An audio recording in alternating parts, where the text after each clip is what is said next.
Hello everyone, welcome to knowledge area. आज का topic है अलजेब्रिक एक्सप्रेशन। आज मैं छोटे से वीडियो में आपको इंट्रोडक्शन दूंगी related to basic of algebraic expression. अगर आपको बेसिक्स पता होंगे तो you will be able to solve easily of any question. तो सबसे पहले हमें ये समझना है कि what is the difference between expression and equation.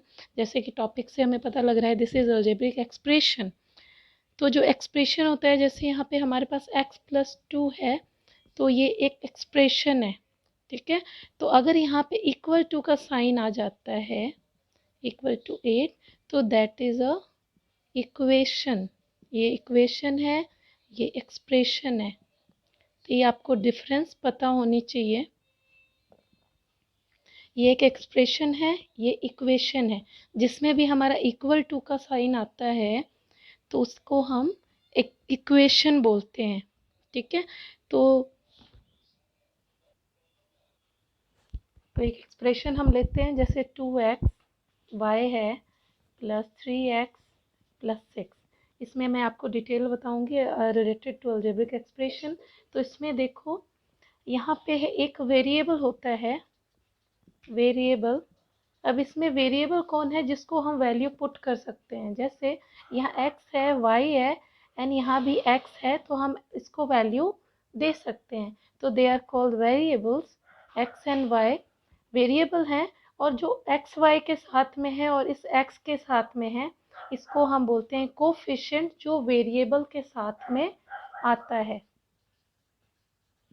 Coefficient, coefficient होगा 2xy में 2, 3x में 3। ठीक है, और ये जो डिजिट है 6 है, वो सेपरेट है, तो दैट इज कॉल्ड कांस्टेंट, क्योंकि इसकी वैल्यू चेंज नहीं होगी पूरे एक्सप्रेशन में, तो दैट इज कॉल्ड कांस्टेंट।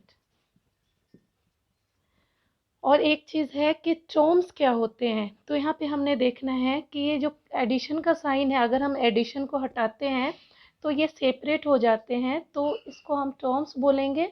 ये 2xy एक हो गया, एक टर्म है। यहाँ पे 3x दूसरा टर्म है, इसको मैं कॉमा के थ्रू बता रही हूँ। ये जो 6 है, ये तीसरा टर्म है। इट मीन जो ये एक्सप्रेशन है हमारे पास, इसमें हमारे पास 1, 2 एंड 3 टर्म्स हैं। ये जो बेसिक है अलजेब्रिक एक्सप्रेशन के, ये आपको 5th क्लास के बच्चों के लिए भी यूज़फुल है, 6th क्लास के भी, 7th के लिए भी। कि जो आपका बेसिक्स है वो आपका अगर क्लियर नहीं है तो आपका इसमें क्लियर हो जाएगा कि जो एडिशन का या सब्ट्रैक्शन का या जो भी साइन है मैथमेटिक्स, अगर उसको आप रिमूव करते हो, उसको जो सेपरेट करते हैं अलग अलग इनको, तो ये टर्म्स कहलाते हैं। तो ये एक्सप्रेशन में यहाँ पे 1, 2, 3 टर्म्स हैं। और कोफिशिएंट जो होता है, जो वेरिएबल के साथ आता है, उसको हम कोफिशिएंट बोलते हैं। जो सिंगल डिजिट अप्लाई होता है उसको हम कांस्टेंट बोलते हैं। नाउ नेक्स्ट थिंग इज कि जो टर्म होता है वो 2 टाइप का होता है। एक होता है लाइक टर्म, लाइक टर्म, दूसरा होता है अनलाइक टर्म। लाइक टर्म मतलब होता है कि जिसमें वेरिएबल सेम हो। जैसे यहाँ पे देखो, हमारे साथ 2 है, कोफिशिएंट 2x है यहाँ, और 3x है। तो ये जो दोनों है लाइक टर्म है, क्योंकि इन दोनों में x जो वेरिएबल है सेम है। ऐसे हम कर सकते हैं 2xy एंड 5xy। इसमें भी देखो, दोनों में वेरिएबल्स जो हैं वो सेम है। और जब भी हम क्वेश्चन सॉल्व करेंगे तो जो लाइक टर्म है उसी को हम सॉल्व कर सकते हैं, जो अनलाइक टर्म है वो सॉल्व नहीं कर सकते। जैसे इसमें 2xy है प्लस 3x है, तो ये अनलाइक टर्म्स है, क्योंकि इसमें 2 के साथ xy है और 3 के साथ सिर्फ x है। अगर यहाँ पे 2x प्लस 3x आता तो we can solve this further, but यहाँ पे क्या है, ये अनलाइक टर्म्स है। तो यहाँ पे देखो, इसको एग्जाम्पल के तौर पे ले सकते हैं, 2xy and 3x, they are called unlike terms.